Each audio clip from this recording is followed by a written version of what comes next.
जळगाव जिल्ह्यातील अमळनेर येथे लाचलुचपत प्रतिबंधक विभागाने मोठी कारवाई करत तहसीलदारांच्या नावाने लाच मागणाऱ्या आरोपीला रंगेहात पकडले आहे।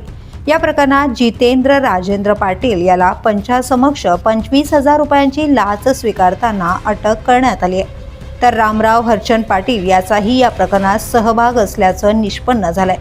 तक्रारदार हा गौण खनिज वाहतुकीचा व्यवसाय करीत असून पांझरा नदीतून वाळू वाहतुकीसाठी आरोपींनी प्रत्येक ट्रॅक्टर मागे 25,000 रुपये अशी मागणी केली होती। 2 ट्रॅक्टरसाठी एकूण 50,000 रुपयांची लाच तहसीलदारांच्या नावाने मागण्यात आली होती। याबाबत तक्रारदाराने धुळे येथील एसीबी कार्यालयात तक्रार दाखल केल्यानंतर पथकाने सापळा रचत ही कारवाई केली। अमळनेर येथे जितेंद्र पाटील याला लाच स्वीकारताना रंगेहात पकडण्यात आले। या प्रकरणी अमळनेर पोलीस ठाण्यात भ्रष्टाचार प्रतिबंधक कायदा कलम 7(अ) अंतर्गत गुन्हा दाखल करण्यात आलाय। दरम्यान या प्रकरणाचा पुढील तपास सुरू असून दुसरा आरोपी रामराव पाटील याचाही तपासात समावेश करण्यात आलाय।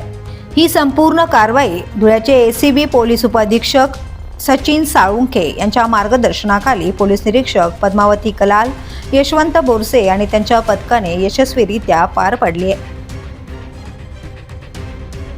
The police news bureau, Jalgaon.